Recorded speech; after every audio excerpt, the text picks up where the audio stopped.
अवधूत चिंतन श्री गुरुदेव दत्त. सर्वांना श्री स्वामी समर्थ. मित्रांनो, तुम्ही कधी स्वतःची तुलना दुसऱ्यांसोबत केली आहे का? कधी असं वाटलं आहे का की त्याच्याकडे सगळं आहे आणि माझ्याकडे काहीच नाही? कोणीतरी तुमच्यापेक्षा जास्त यशस्वी दिसतो, जास्त पैसे कमावतो, जास्त प्रसिद्ध असतो आणि मग मनात एकच प्रश्न येतो, आणि तो म्हणजे देवा, मीच का मागे पडलो? पण आज मी तुम्हाला एक अशी गोष्ट सांगणार आहे जी ऐकल्यानंतर तुम्ही आयुष्यात पुन्हा कधीच कुणाशी स्वतःची तुलना करणार नाही.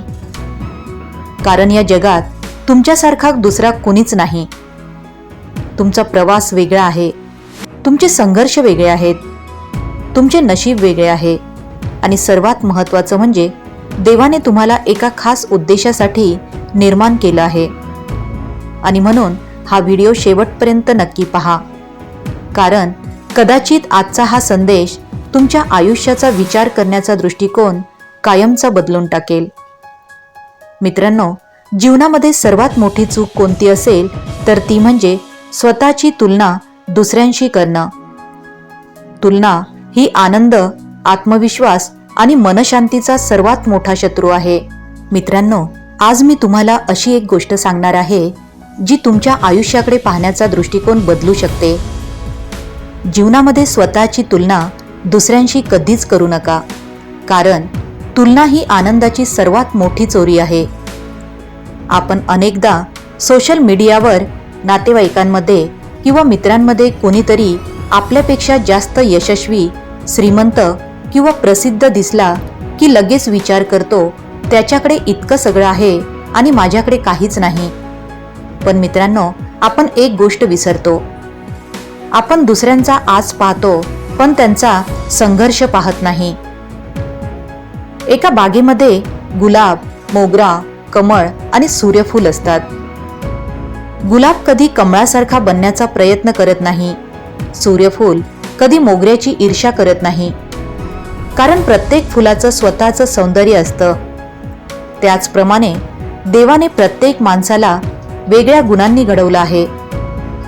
कोणीतरी अभ्यासात पुढे असतो, कोणीतरी व्यवसायात यशस्वी असतो, कोणी कलेमध्ये चमकत असतो, तर कुणी लोकांच्या मनात स्थान निर्माण करत असतो.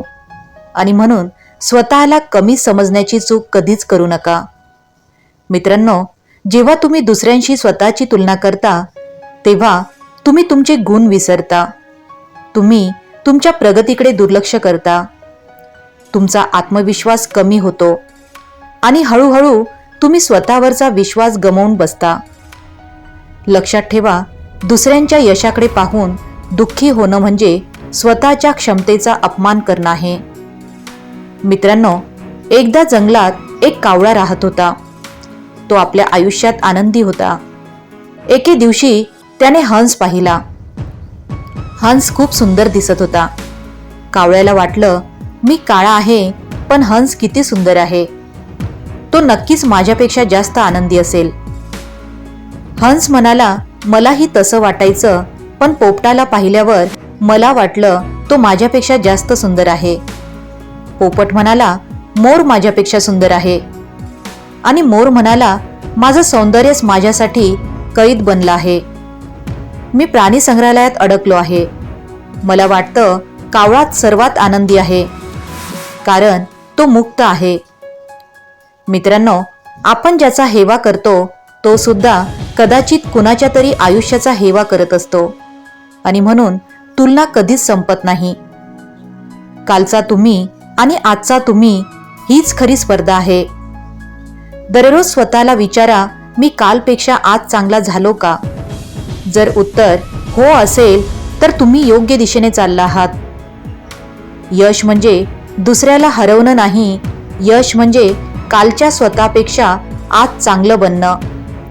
मित्रांनो, श्रीकृष्ण म्हणतात, स्वधर्म निधनम श्रेयः, म्हणजे स्वतःचा मार्ग, स्वतःचं कर्तव्य आणि स्वतःची ओळख सर्वश्रेष्ठ आहे. दुसऱ्यांचा मार्ग कितीही आकर्षक वाटला तरी तुमचा मार्ग तुमच्यासाठीच बनलेला असतो. मित्रांनो, जर मासा झाडावर चढण्याची स्पर्धा करू लागला तर तो आयुष्यभर स्वतःला अयोग्य समजत राहील. पण जेव्हा तो पाण्यात पोहेल तेव्हा त्याला त्याची खरी ताकद समजेल. त्याचप्रमाणे तुम्ही कुणासारखे बनण्यासाठी जन्माला आलेले नाही. तुम्ही स्वतःची वेगळी ओळख निर्माण करण्यासाठी जन्माला आला आहात. आणि म्हणून दुसऱ्यांच्या आयुष्याकडे पाहून दुःखी होऊ नका. स्वतःच्या आयुष्याला इतकं सुंदर बनवा की एक दिवस लोक तुमच्याकडे पाहून प्रेरणा घेतील. मित्रांनो, तुलना आत्मविश्वास कमी करते, पण आत्मविश्वास तुलना संपवतो. दुसऱ्यांसारखं बनण्याचा प्रयत्न करू नका, कारण देवाने तुमची प्रत फक्त एकच बनवली आहे. स्वतःची किंमत ओळखा, कारण हिरा कधी काचेशी तुलना करत नाही.